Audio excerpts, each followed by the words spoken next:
स्वागत है आप सभी का। हम कर रहे हैं क्लास 9 मैथ्स का चैप्टर 1। आज हम स्टार्ट करेंगे एक्सरसाइज 7.2। हमने अभी तक क्या देखा कि रेशनल नंबर्स क्या होते हैं। रेशनल नंबर्स क्या है, उसके अंदर सारे group of numbers, natural, whole, integers, fraction सब उसी का पार्ट थे। और कोई भी रेशनल नंबर हो हम उसको नंबर लाइन पर रिप्रेजेंट कर सकते हैं। ऑल्सो हमने ये डिस्कस किया था लास्ट वीडियो में कि कोई भी दो रेशनल नंबर्स के बीच में हम इनफाइनाइट और दूसरे रेशनल नंबर्स को फाइंड कर सकते हैं। तो आज का हमारा क्वेश्चन ये है कि क्या रेशनल नंबर्स ही सिर्फ केवल नंबर लाइन पर रिप्रेजेंट हो सकते हैं। जैसे हमने फॉर एग्जांपल कोई नंबर बोला 1/2 और 1/3। अब मुझे इनके बीच में जितने चाहे मर्जी उतने और दूसरे रेशनल नंबर्स मैं फाइंड कर सकती हूँ, लेकिन कोई ऐसा नंबर भी बचेगा जो रेशनल ना हो इनके बीच में। This is our question.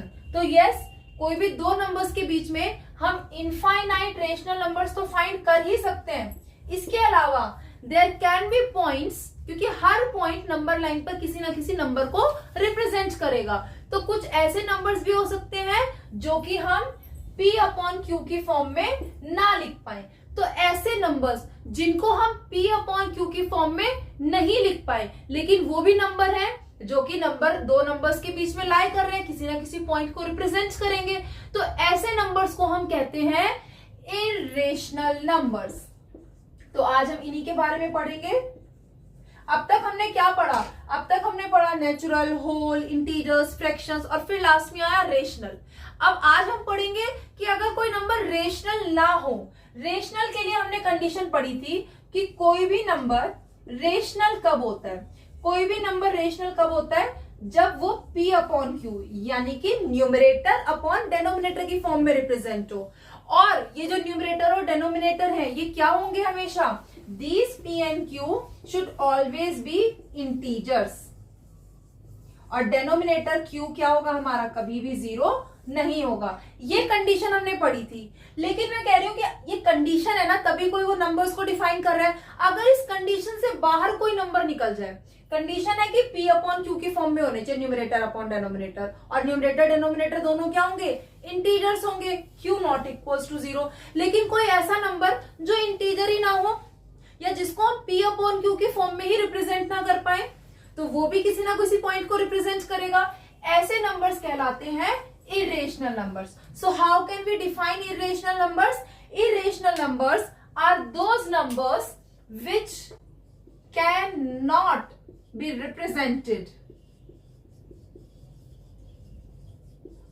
in the form of P/Q। मतलब अगर कोई irrational है तो वो कभी भी P/Q के इक्वल नहीं होगा। Not equal to P/Q, where P and Q are integers and Q not equals to 0। ऐसे कुछ एग्जाम्पल्स जो हम P/Q की फॉर्म में ना रिप्रेजेंट कर पाए, ऐसे कुछ एग्जाम्पल्स हो सकते हैं हमारे, जैसे √2, √3, √5, √7, या फिर मैं एक नंबर ले लेती हूँ 1.01, 011, 0111, 01111। तो इसमें एक पैटर्न है डेसिमल के बाद कि आपका पहले 0 के बाद एक डिजिट 1 आई, फिर 0 के बाद 2 बार 1 आया, फिर 3 बार। ये क्या हो रहा है? कोई फिक्स नंबर डिजिट जो है वो रिपीट नहीं हो रही है, बल्कि ये इनफाइनाइटली एक पैटर्न रिपीट होता जा रहा है। तो इनफाइनाइटली रिपीट होता जा रहा है और कोई एक पैटर्न नहीं है, वो कोई एक डिजिट नहीं है कि फिक्स है कि वही डिजिट रिपीट हो रही है। तो ऐसे नंबर्स हमारे क्या कहलाते हैं? ये जितने भी इस तरीके के एग्जांपल्स मैंने लिखे हैं ये सबके सब क्या है? These are irrationals. क्यों है? क्योंकि इनको हम P/Q की फॉर्म में रिप्रेजेंट नहीं कर सकते। क्यों नहीं कर सकते? जैसे फॉर एग्जांपल मैं अगर √2 को देखूं, रूट का मतलब क्या है? रूट का मतलब है किसी की भी पावर का स्क्वायर का रूट, यानी कि पावर हाफ कर देना, 1/2 कर देना। हमने पढ़ा था कि किसी भी नंबर का स्क्वायर क्या होता है। जैसे 2 का अगर स्क्वायर करे तो 2 के स्क्वायर का क्या मतलब है? 2 का स्क्वायर यानी 2 2s are 4।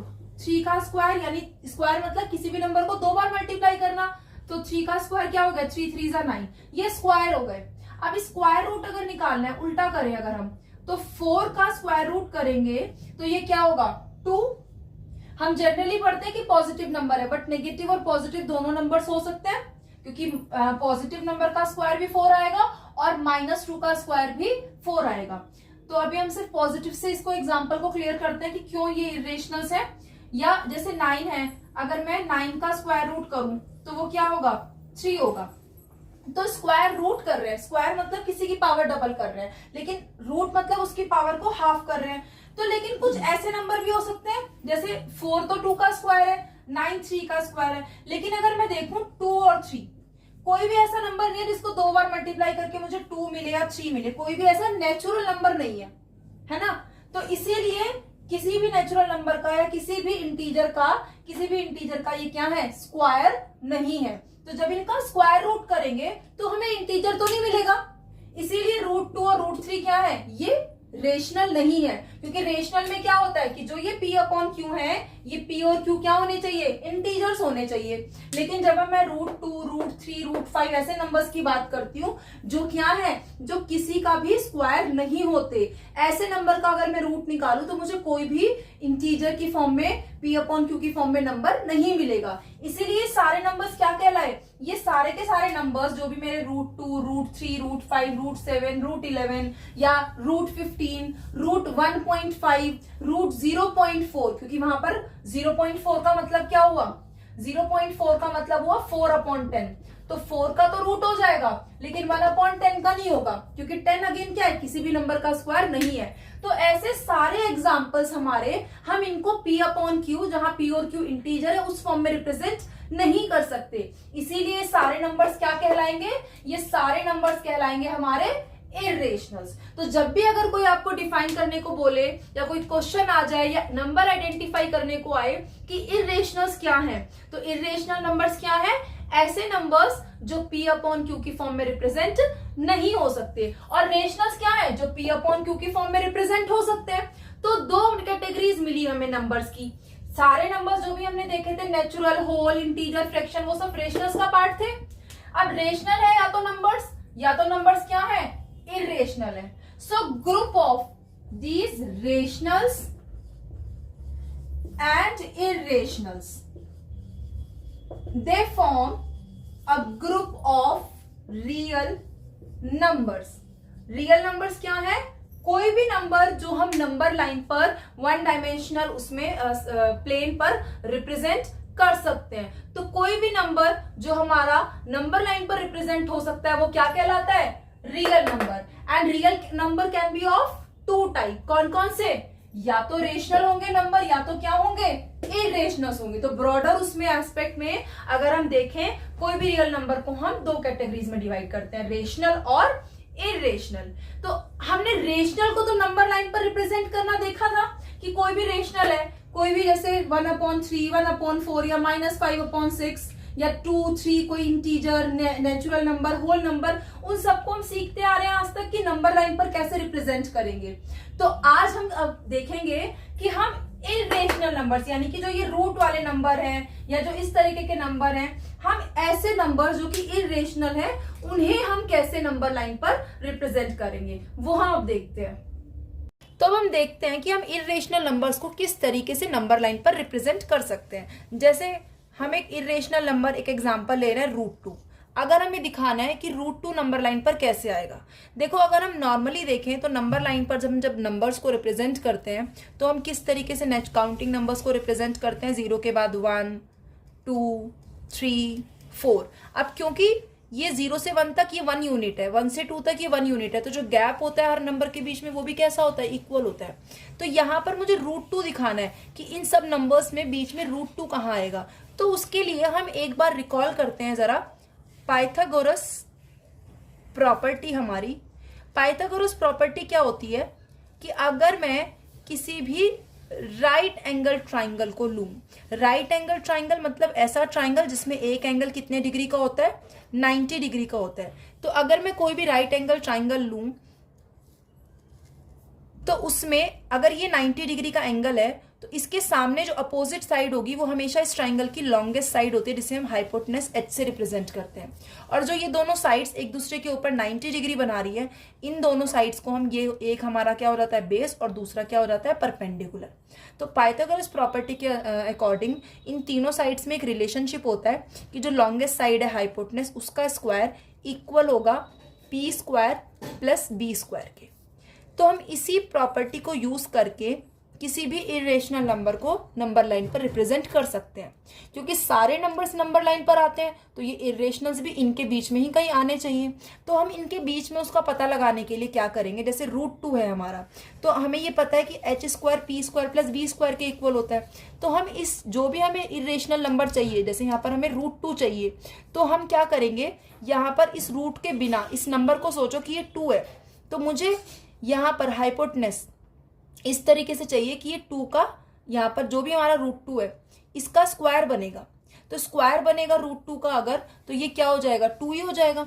तो मुझे यहाँ पर ऐसा नंबर चाहिए दो जिनको प्लस करके क्या मिले, मुझे 2 आ जाए, जिनका स्क्वायर। तो जैसे मैं अगर 2 कब आएगा, 1 + 1 होता है। तो अगर मैं परपेंडिकुलर और बेस दोनों 1 ले लूँ तो उनका स्क्वायर करने पर 1² + 1² कितना हो जाएगा, 1 + 1 2 हो जाएगा। तो √2 का स्क्वायर क्या हो गया, 2 हो गया। ये क्या है, हाइपोटेनस का स्क्वायर है। लेकिन हाइपोटेनस क्या होगा, यहाँ से हाइपोटेनस तो खाली ये है हमारा √2 का स्क्वायर। अगर मैं इसका स्क्वायर यहाँ से हटाऊं, दूसरी साइड ले जाऊं, तो ये √2 का स्क्वायर इधर जाकर क्या हो जाएगा, स्क्वायर रूट। तो ये √2 ही हो जाएगा। ये कब हुआ, जब इससे ये स्टेप कब आया, on taking square root of both side. ये मैं आपको क्यों समझा रही हूँ, तो आपको पता चले कि हमने ये कंसेप्ट ये यूज क्यों किया, ये किस लिए हो रहा है। तो यहां से आप देख पा रहे हो क्या हो रहा है कि हाइपोटेनस का स्क्वायर कोई भी दो साइड्स के स्क्वायर के सम के इक्वल आए। तो मैंने कोई भी जो मुझे इरेशनल नंबर निकालना है, जैसे यहाँ पर मुझे √2 दिखाना है, तो मैंने देखूंगी रूट के बिना 2 ऐसी कौन सी दो नंबर्स हैं जिनका स्क्वायर करके सम करूंगी तो मुझे 2 मिलेगा। क्योंकि उसका जब मैं फिर ये h² के इक्वल आ जाएगा, और h यानी हाइपोटेनस क्या होगा, फिर हम उसका स्क्वायर रूट कर देंगे।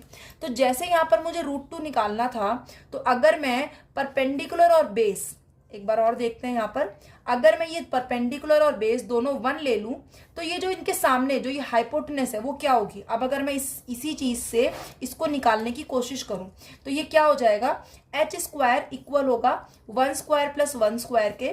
तो ये 1 + 1 कितना हो गया, 2। तो ये हाइपोटेनस स्क्वायर है।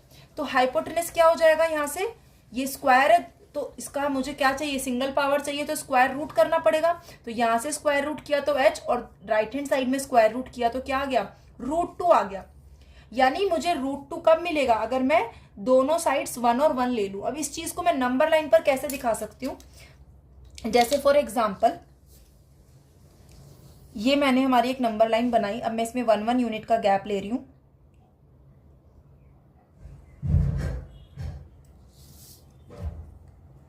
तो मान लेते हैं कि ये 0 है, तो ये 0 से लेके 1 तक दिस विल बी 1।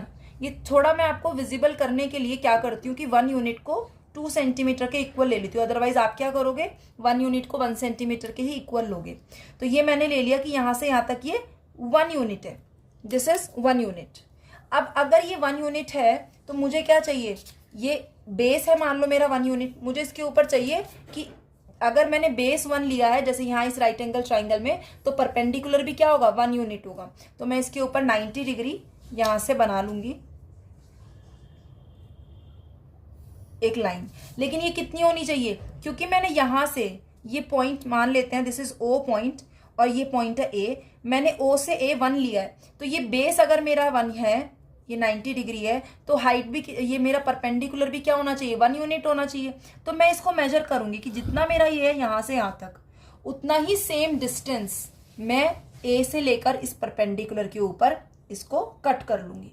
तो अब ये क्या हुआ बेटा, यहाँ से ये 0 से A OA ये भी 1 है, और A से लेकर ये पॉइंट मैं मान लेती हूँ कि ये पॉइंट क्या है, B है, ये भी कितना हो जाएगा, 1। अब राइट एंगल ट्राइंगल पाइथागोरस के अकॉर्डिंग अगर ये दोनों 1 है, परपेंडिकुलर और बेस, तो इन दोनों के बीच में ये डिस्टेंस क्या होगा, हाइपोटेनस कितना आया था हमारा, √2। इसका मतलब ये जो डिस्टेंस हो जाएगा O से लेकर B तक, this distance, this will be, ये जो डिस्टेंस हुआ मेरा, ये क्या हो गया, यहां से यहां तक ये मेरा √2 हो गया। क्यों हुआ, क्योंकि ये जो मैंने OA लिया था ये 1 था, और जो ये OB लिया था ये भी क्या था, 1 था। तो यहाँ पे आप इस ट्राइंगल में देखो, अगर परपेंडिकुलर और बेस 1 और 1 हुआ तो हाइपोटेनस क्या आ गया, √2। ये √2 तो यहाँ पर आया ना यहाँ पर, लेकिन मुझे क्या है, मुझे इस नंबर लाइन पर दिखाना है कि इस नंबर लाइन पर ये √2 कहाँ है। तो ये 0 से लेके मैंने क्या किया, मुझे चाहिए इस नंबर लाइन पर कहाँ है ये डिस्टेंस। तो हम क्या करेंगे, ये 0 से लेके b तक का जो ये डिस्टेंस है इसको मेजर कर लेंगे कि ये कितना है। ये डिस्टेंस मुझे कहाँ चाहिए, ये जो O से लेके B तक जो हमें दिखाना है इरेशनल नंबर का डिस्टेंस, इसको हम इस नंबर लाइन पर यहां से मेजर करके और मार्क कर लेंगे। So this distance will be R, ये जो हमारा डिस्टेंस आया 0 से और O से लेकर ये जो पॉइंट है, मान लेते हैं ये पॉइंट क्या है हमारा C, तो ये जो O से लेकर C तक डिस्टेंस आया दिस इज √2। सो हेयर जो ये डिस्टेंस आया OC, ये हमारा रिप्रेजेंट कर रहा है √2 ऑन नंबर लाइन। तो इस तरीके से हमने क्या किया, एक बार दोबारा देखते हैं कि हमने पाइथागोरस प्रॉपर्टी को लिया और हमने देखा हमें किस इरेशनल नंबर को दिखाना है, और उसके बाद परपेंडिकुलर और बेस दो ऐसे नंबर लिए जिनको प्लस करके वो रूट के अंदर वाला नंबर आ जाए। जैसे √2 चाहिए था तो हम क्या देखेंगे, आप रूट को मत सोचो क्योंकि रूट को सोचकर देखोगे तो कंफ्यूज हो जाओगे, आप सिर्फ इसके अंदर देखो क्या नंबर है 2। तो ऐसे कोई दो नंबर्स लो जिनको स्क्वायर करके प्लस करे तो ये 2 आ जाए, तो ये हमारा हाइपोटेनस स्क्वायर हो जाएगा। तो h क्या हो जाएगा, उसी नंबर का रूट। तो ये था हमारा √2। अब हम एक और देखते हैं इसमें, नेक्स्ट हम अपना एग्जाम्पल √3 का देखते हैं। तो हम देखते हैं एक्सरसाइज 1.2 का फर्स्ट क्वेश्चन। फर्स्ट क्वेश्चन ने हमें बोला कि उसने कुछ स्टेटमेंट दी और हमें बोला कि क्या ये गिवन स्टेटमेंट्स ट्रू हैं या फॉल्स हैं, और हमें अपने आंसर को जस्टिफाई भी करना है यानी कि रीजन भी देना है। तो फर्स्ट स्टेटमेंट देखते हैं हमारी क्या है, every irrational number is a real number, कि सारे इरेशनल नंबर्स क्या होंगे, रियल नंबर होंगे। तो उससे पहले हम देखते हैं, अभी थोड़ी देर पहले हमने डिस्कस किया था कि कोई भी नंबर या तो रेशनल है P/Q की फॉर्म में है, या तो फिर वो P/Q की फॉर्म में नहीं है, तो वो क्या था, इरेशनल था। और ये जो रेशनल और इरेशनल नंबर्स थे, यही सारे के सारे हमारे क्या कर रहे हैं, दे ऑल कंस्टिट्यूट, या these two numbers they form the group of real numbers. जो नंबर लाइन हम पढ़ रहे हैं जिसके ऊपर हम किसी भी नंबर को रिप्रेजेंट कर सकते हैं उसको हम रियल नंबर लाइन भी कहते हैं। और रियल नंबर्स क्या है, जो भी हमारे रेशनल्स जो अब तक पढ़े और जो इरेशनल्स हमने पढ़े कि जो P/Q में है और जो P/Q की फॉर्म में नहीं है, वो सारे नंबर्स ही मिला करके हमारे जितने भी पॉइंट्स रियल नंबर लाइन पर है उनको रिप्रेजेंट करते हैं। तो यहाँ पे हमें पता चला कि रेशनल भी रियल है और इरेशनल भी रियल है, ये दोनों मिलकर रियल का ग्रुप बना रहे हैं, कंप्लीट कर रहे हैं। और क्वेश्चन क्या कह रहा है कि इरेशनल रियल है कि नहीं, तो इरेशनल रियल का ही पार्ट है, तो ये स्टेटमेंट हमारी क्या हो जाएगी, true. So we can say it is true. ये ट्रू क्यों है, बिकॉज ये जो हमारी रियल नंबर लाइन है या रियल नंबर्स है, ये क्या है, they real numbers are the combined group of, या हम लिख सकते combined group of both rationals and irrationals। अब हम जाते हैं हमारे सेकंड पार्ट पर। तो सेकंड पार्ट क्या कह रहा है कि हर पॉइंट, जितने भी पॉइंट है, एवरी पॉइंट कहाँ, नंबर लाइन पर, वो हमेशा किस फॉर्म में होंगे, √m की फॉर्म में होंगे। लेकिन इन्होंने एक चीज यहां पर लिख दी कि m क्या है हमारा, नेचुरल नंबर, तो √m की फॉर्म में होंगे, जैसे √1, √2, √3, √4 क्या हो जाएगा, 2 हो जाएगा। ऐसे ही √3, √4, 5 के √5, 6, 7, 8 और √9 क्या हो जाएगा, 3 हो जाएगा, अगर हम m पॉजिटिव नंबर ले। लेकिन अगर हम नेगेटिव साइड पर जाएं तो m नेगेटिव नंबर, तो यहाँ पर इन्होंने वर्ड यूज किया m is a natural number. तो अगर हम नेगेटिव नंबर्स के लिए ले तो कोई भी नेगेटिव नंबर कभी भी किसी नेचुरल नंबर का स्क्वायर रूट नहीं होगा। पॉजिटिव साइड के लिए नंबर लाइन पर अगर हम 0 से आगे चल रहे हैं तो पॉजिटिव साइड के लिए तो ये चीज वर्क करेगी, लेकिन अगर मैं नेगेटिव साइड पर आ जाऊं तो नेगेटिव नंबर्स है स्क्वायर रूट, वो कभी भी किसी m नेचुरल नंबर का होगा, क्योंकि नेचुरल्स क्या है, सारे के सारे 0 के आगे जो पॉजिटिव नंबर्स हैं। तो पॉजिटिव नंबर्स के लिए तो ये हो जाएगा, लेकिन नेगेटिव नंबर्स के लिए कभी भी नहीं होगा, क्योंकि सिर्फ नेगेटिव थोड़ी ना है हमारे नंबर्स, वो सॉरी पॉजिटिव थोड़ी ना है, नेगेटिव भी तो हो सकते हैं। तो तो इसीलिए हमारी ये स्टेटमेंट क्या हो जाएगी, फॉल्स हो जाएगी। क्यों हो जाएगी फॉल्स? बिकॉज नेगेटिव नंबर्स जो है हमारे, जो नंबर लाइन के लेफ्ट में आ रहे हैं, वो क्या होंगे, they can not be the square root of any natural number. अगर हम कोई नेचुरल नंबर ले लें तो उनके लिए हमारा स्क्वायर रूट, मतलब नेगेटिव नंबर के लिए जो है वो कभी भी हमारा नंबर नेचुरल नंबर नहीं होगा अगर हम स्क्वायर रूट लेंगे। तो इसीलिए ये स्टेटमेंट हमारी क्या हो गई, फॉल्स हो गई। अब हम चलते हैं हमारी थर्ड स्टेटमेंट पर। थर्ड स्टेटमेंट क्या है हमारी, every real number is an irrational. क्या सारे रियल नंबर इरेशनल है? हमने अभी देखा था कि जो रियल्स हैं वो या तो रेशनल है, पी अपॉन क्यू की फॉर्म में है, या तो पी अपॉन क्यू की फॉर्म में नहीं है। तो इन्होंने क्या बोला कि सारे real number, all real numbers, they are irrational. Rational कहाँ गए, इन दोनों के ग्रुप को मिलाकर रियल बना था ना, तो रियल इरेशनल तो है ही, रेशनल भी तो हो सकते हैं। तो अगर ये भी फॉल्स है तो हमें इसके लिए भी एक एग्जांपल हम ले सकते हैं कोई भी प्रूफ करने के लिए। It is false because real numbers में क्या आते हैं, रेशनल्स भी आते हैं। So rationals are also real numbers. कोई भी एक एग्जांपल हम ले सकते हैं, जैसे कि कोई भी एक real number, let's say 3 is a rational number. 3/1 P upon Q की फॉर्म में है, लेकिन क्या ये 3 हमारा इरेशनल है? नहीं। तो 3 इज अ रेशनल, मतलब कि ये क्या है, रियल है। हम डायरेक्टली लिख सकते हैं कि 3 क्या है, इज अ रियल नंबर। लेकिन ये इरेशनल नहीं है। क्यों नहीं है? क्योंकि ये रेशनल है, but it is not irrational. क्यों नहीं है इरेशनल? क्योंकि ये हमारा क्या है, रेशनल नंबर है। तो इसीलिए ये स्टेटमेंट हमारी ट्रू नहीं है। अब ये हो गया हमारा फर्स्ट क्वेश्चन। अब हम देखते हैं हमारा सेकंड क्वेश्चन। सेकंड क्वेश्चन देखो हमें क्या कह रहा है हमारे एनसीईआरटी का, कि are the square roots of all positive integers. इसने वर्ड यूज किया square roots of all positive integers. जितने भी पॉजिटिव इंटीजर्स हैं, क्या उन सबका स्क्वायर रूट इरेशनल होगा हमेशा? आप कोई भी पॉजिटिव नंबर लो और उसका स्क्वायर रूट निकालो तो क्या वो इरेशनल होगा? जैसे मैंने बोला कि 2 का एक पॉजिटिव इंटीजर है, हमारा पॉजिटिव इंटीजर है, तो इसका स्क्वायर रूट निकाले तो ये तो इरेशनल होगा। लेकिन अगर मैं पॉजिटिव एक नंबर ले लूं 4, इसका मैं स्क्वायर रूट करूं तो वो क्या होगा, 2। क्या ये इरेशनल है? नहीं है। और क्वेश्चन ने क्या बोला कि क्या सारा all square roots of positive integer irrational? तो नहीं, इस केस में तो नहीं है, क्योंकि यहां पर हमारा रूट 4 क्या है, पॉजिटिव है, और इसका स्क्वायर किया हमने, स्क्वायर रूट किया तो हमें क्या मिला, 2। और 2 क्या है, एक रेशनल नंबर है, इरेशनल नहीं है। अब इन्होंने बोला इफ नॉट, अगर नहीं है तो एक एग्जाम्पल दो।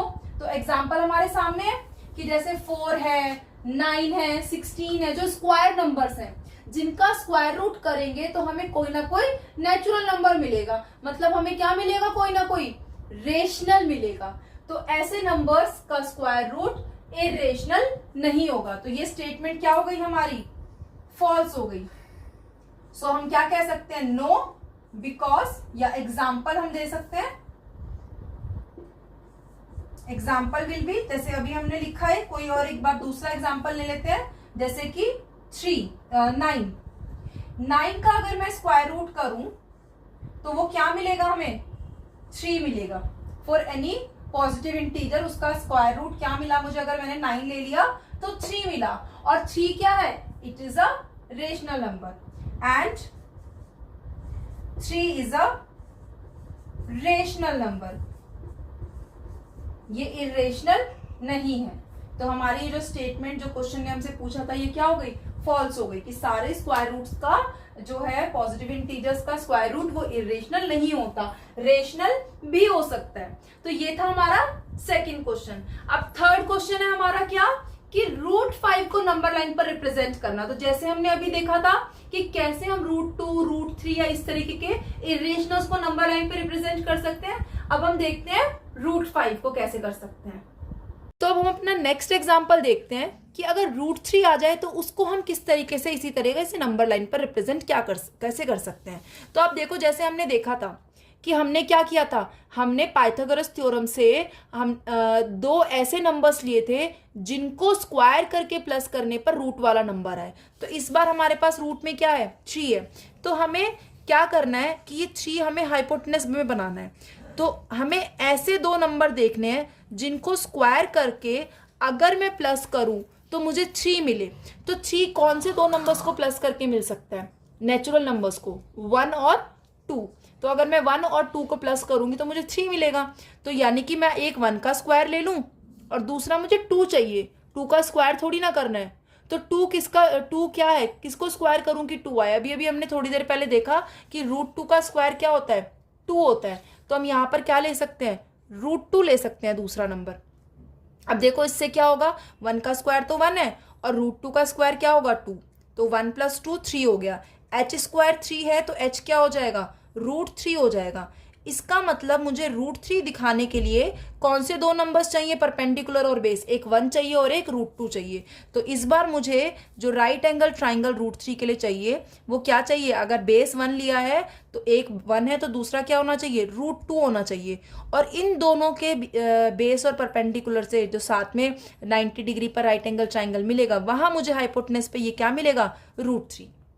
तो यानी मुझे √2 की भी जरूरत पड़ेगी, किसके लिए, √3 के लिए। तो हम क्या करेंगे, हम पहले वापस से √2 बनाएंगे।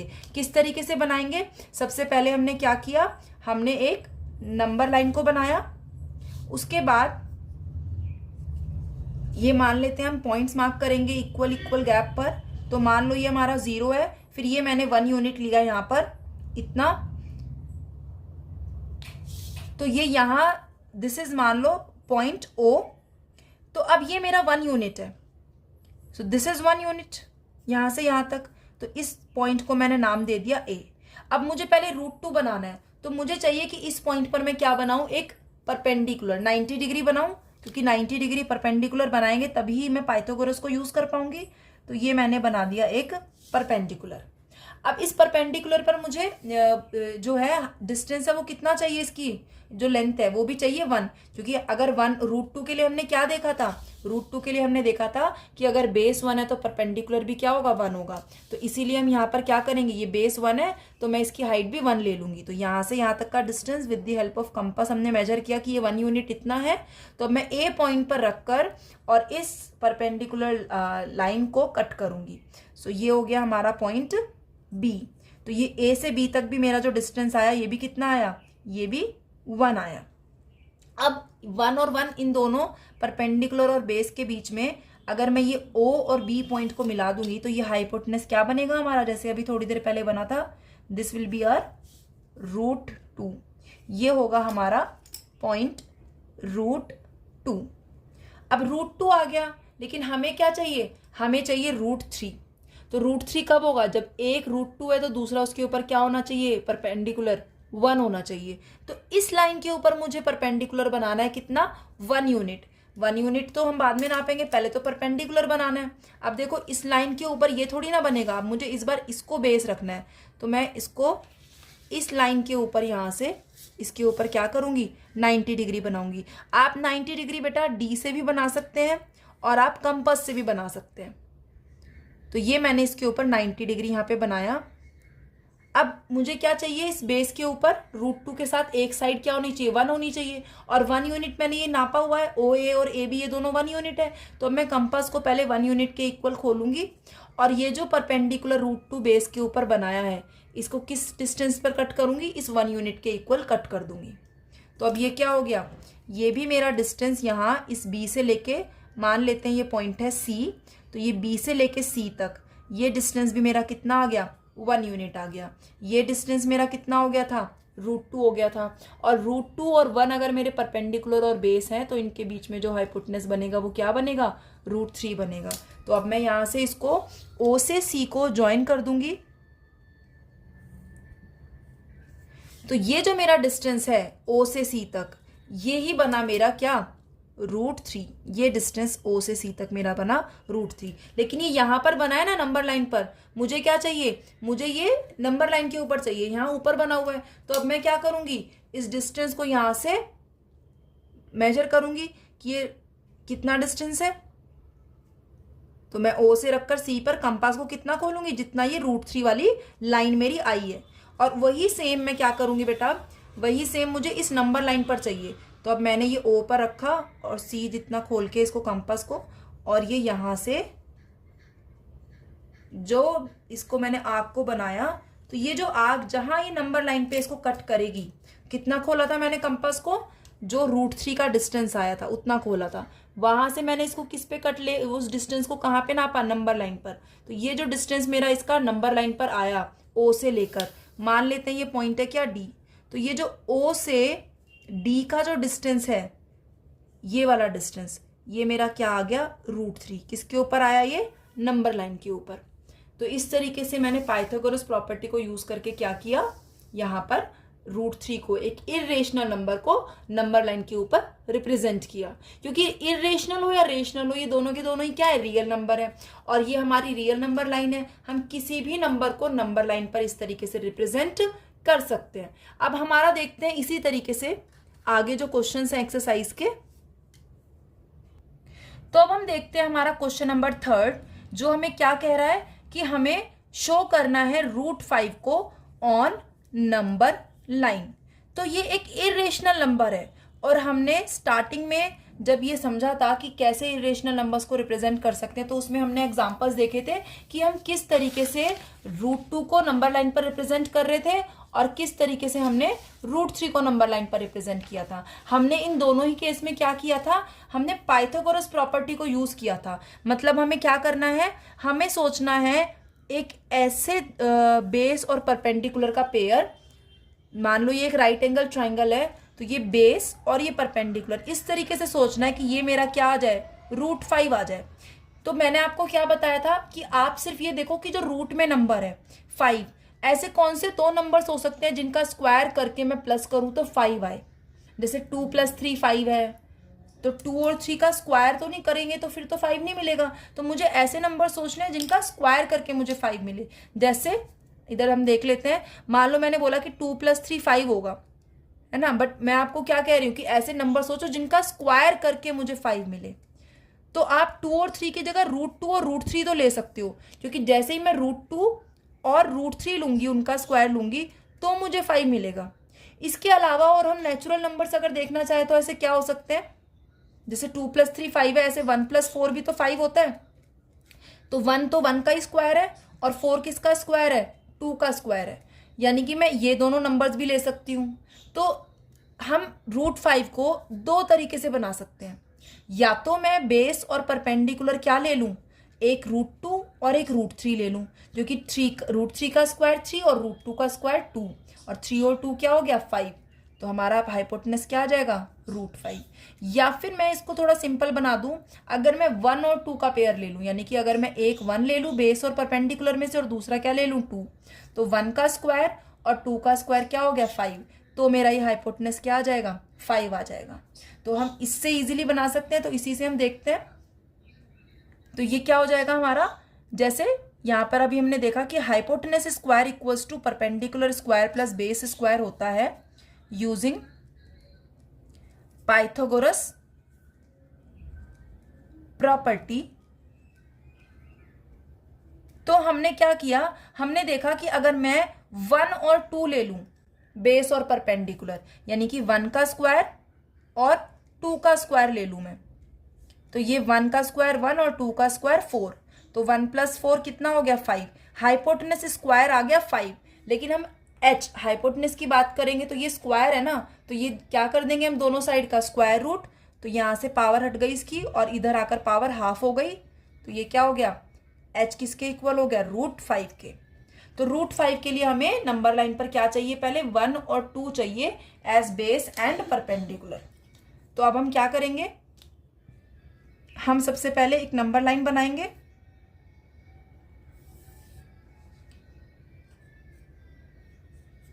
मान लो एक पॉइंट ये मैंने मार्क कर दिया, ये है हमारा 0 पॉइंट। अब यहाँ से मैं 1 यूनिट का गैप लूंगी।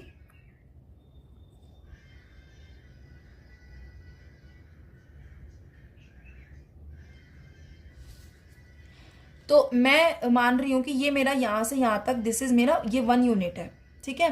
तो ये मान लो पॉइंट ए है और ये मैंने मान लिया ए। सो आई एम सेइंग कि ये ओ से ए तक का जो डिस्टेंस है दिस इज 1 यूनिट। यहाँ से यहाँ तक ये डिस्टेंस 1 यूनिट है। अब अगर मैंने बेस 1 लिया है तो 1 और 2 दो पेयर है ना हमारे पास, जिनका स्क्वायर करके रूट पर मुझे √5 मिलेगा। तो अगर एक 1 लिया तो दूसरा क्या होना चाहिए, 2 होना चाहिए। तो सबसे पहले तो मुझे क्या चाहिए, राइट एंगल ट्राइंगल बनाना है। तो इसके ऊपर क्या बनाऊंगी, 90 डिग्री एक परपेंडिकुलर ड्रॉ करूंगी इसके ऊपर। तो ये मैंने इसके ऊपर एक परपेंडिकुलर ड्रॉ कर दिया। आप डी या कंपास की हेल्प से कर सकते हैं, जो मैं वीडियो के लास्ट में आपको 90 डिग्री कंपास से बनाना एक बार दोबारा से रिवाइज करा दूंगी। तो ये देखिए, अब मुझे इस पर चाहिए क्या, 90 डिग्री है ये 1 यूनिट है, तो 1 के साथ चाहिए 2। अब मैं इसको देखो कंपास से यहाँ से यहाँ तक ये 1 यूनिट तो नाप सकती हूँ कि ये मेरा इतना 1 यूनिट है। तो मैं क्या करूंगी कि ए से लेके ये मैंने मार्क किया, ये हो गया मेरा 1 यूनिट, बट ये तो 1 ही हुआ है, चाहिए 2। तो 1 के आगे मैं एक बार और 1 को मेजर करूं तो 2 हो सकता है ना। तो मैं क्या करूंगी, एक बार और आगे 1 यूनिट का सेम उतना ही खोल के, जितना मैंने ये खोला है ओ से ए तक, उतना ही कंपास मेजर मैं ओपन करके ए से एक बार आर्क लगाया तो ये हो गया 1। फिर एक बार और यहाँ से आगे मेजर करेंगे तो ये हो जाएगा 1। तो ये टोटल मेरा कितना हो जाएगा, 2 यूनिट। अगर लाइन आपकी छोटी पड़ती है तो आप उसको आगे एक्सटेंड कर सकते हो। तो ये जो टोटल है मेरा, ये मान लेते हैं जहां पर सेकंड यूनिट सेकंड मार्क खत्म हुआ है, ये मान लेते हैं पॉइंट है बी। तो ये टोटल ए से लेकर बी तक जो ये डिस्टेंस हुआ, ये किसके इक्वल हो गया, ये 2 यूनिट्स के इक्वल हो गया, क्योंकि मैंने इस 1 को 2 बार यहाँ मेजर किया। तो एक 2 हो गया, एक 1 हो गया। 1 और 2 अगर परपेंडिकुलर और बेस है तो हाइपोटेनस क्या होगा, √5। तो अब मैं यहाँ बी से लेके इस ओ पॉइंट तक अगर इस लाइन को ज्वाइन कर दूं तो ये मेरा बन जाएगा हाइपोटेनस, जिसका डिस्टेंस कितना है, √5 यूनिट्स। तो ये मैंने यहाँ से इसको नापा, तो ये मेरा जो ओ बी बना ये बन गया √5। अब ये ओ बी √5 यहाँ अलग से आया ना मेरे पास, मुझे इस नंबर को कहाँ दिखाना है, इस नंबर लाइन पर दिखाना है। वो कैसे करेंगे हम, अब मैं कंपास को वापस से इस √5 जितना डिस्टेंस हमारा जो ये हाइपोटेनस आया है उतना इसको मेजर करूंगी। कैसे, ओ पर रखकर कंपास को, और कहाँ तक लेकर जाएंगे, बी तक। तो ये जो ओ बी डिस्टेंस है ये मेरा किसके बराबर है, अब ये यहाँ से यहाँ तक ये मेरा √5 है, जो हाइपोटेनस आया है इस राइट ट्रायंगल का। ये चाहिए इस नंबर लाइन पर, तो इसको इतना मैं मेजर करके और क्या करूंगी, यहाँ से इस डिस्टेंस के इक्वल ये जो नंबर लाइन है, इस नंबर लाइन पर इसका मैं आर्क लगाऊंगी। तो ये मैं यहाँ से इसको, जब मैंने आर्क लगाया तो ये √5 डिस्टेंस के इक्वल इसने इतनी दूरी पर जाकर इस नंबर लाइन को कट किया। इसका मतलब ये जो ओ से लेकर और यहाँ पर जो ये डिस्टेंस आया है इस पॉइंट पर, मान लेते हैं ये पॉइंट है सी, तो ये जो डिस्टेंस आया ओ से लेके सी तक, ये मेरा डिस्टेंस किसके इक्वल आया, √5 यूनिट्स के। तो ये हो गया मेरा नंबर लाइन पर क्या, √5 इरेशनल नंबर के इक्वल का डिस्टेंस। तो हेयर जो ओसी मेरा आया है वो क्या आया है, √5 units. So this is how we can represent any irrational number on the number line. आप सिर्फ पाइथागोरस प्रॉपर्टी को यूज करके और ये देख सकते हो कि आपको जो भी इरेशनल नंबर चाहिए, जैसे ये √5 था, अब आप कुछ और एग्जांपल्स जैसे मैं आपको बताती हूँ। जैसे फॉर एग्जाम्पल आपको दिखाना है √7, तो हमें क्या सोचना है, हमें सिर्फ ये सोचना है रूट में जो नंबर है ना, आप सोचो ऐसे कोई 2 नंबर जिनका स्क्वायर करके प्लस करके मुझे ये 7 मिल जाए, और उसके बाद आप पाइथागोरस प्रॉपर्टी से बेस और परपेंडिकुलर उनको बना के और अपना √7 बना सकते हो। जैसे 7 के लिए आप क्या सोच सकते हो, 3 + 4 7 होता है। 3 क्या हो सकता है हमारा, 3 किसका स्क्वायर है, √3 का स्क्वायर है, और 4 किसका स्क्वायर हो सकता है, 2 का स्क्वायर हो सकता है। तो इस तरीके से हम कोई भी इरेशनल नंबर नंबर लाइन पर रिप्रेजेंट कर सकते हैं। अभी मैंने आपको बोला था कि ये जो 90 डिग्री लाइन है इसको आप डी की हेल्प से बना सकते हो या आप कंपास की हेल्प से बना सकते हो। तो मैं आपको एक बार ये 90 डिग्री और बनाकर दिखाती हूँ कि कैसे बना सकते हैं हम 90 डिग्री कंपास की हेल्प से। जैसे ये एक मेरी कोई लाइन है, मुझे इस पॉइंट पर 90 डिग्री बनाना है या मुझे इस पॉइंट पर 90 डिग्री बनाना है, तो हम क्या करेंगे, हम सबसे पहले अपने कंपास को कुछ थोड़ा सा कुछ 10, 20, 30 डिग्री जितना हमारा मन हो उतना उसको खोल सकते हैं। और उसके बाद क्या करेंगे, एक आर्क लगाएंगे, सेमी सर्कुलर आर्क। उसके बाद हम क्या करेंगे, जितने डिस्टेंस पर, जितने रेडियस पर खोलकर मैंने सेमी सर्कुलर आर्क लगाई है, ये लाइन मुझे इस जिस भी लाइन के ऊपर 90 डिग्री या कोई भी एंगल बनाना है, वो आर्क उस लाइन के अंदर से बाहर की तरफ शुरू होगी। तो मैं क्या करूंगी, जहां भी वो लाइन को इंटरसेक्ट कर रहा है पॉइंट, वो आर्क, वहां इस कंपास को रखूंगी और वहां से मैं आर्क लगाना शुरू करूंगी। तो अगर मैंने इसको जितना रेडियस उतना खोला है और उतना आर्क लगाया है, सेम उतना ही इसको मैंने कम ज्यादा नहीं किया रेडियस को, उतना खोले खोले सेम जब मैं फर्स्ट आर्क लगाऊंगी, so this first arc will be of 60 degree. ये 60 डिग्री है। अब 60 के आगे अगर मैं ये डिस्टेंस बिना कम ज्यादा किए इस 60 के आगे एक बार और 60 मेजर करूं, तो 60 + 60 ये क्या हो जाएगा, 120। यानी कि इस पॉइंट से ये जो एंगल आया मेरा, ये आया 60 डिग्री, और ये वाला जो मेरा एंगल आया ये क्या आया, 120 डिग्री। अब मुझे तो लेकिन 90 बनाना है, तो 60 और 120 का जो मिड पॉइंट होता है वो क्या होता है, 90। यानी कि उनका जो मीन आया है वो क्या आया, 90 आया। यानी मैं अगर इन दोनों एंगल्स को, इन दोनों पॉइंट्स को हाफ कर दूं, बाइसेक्ट कर दूं, तो मुझे 90 मिलेगा।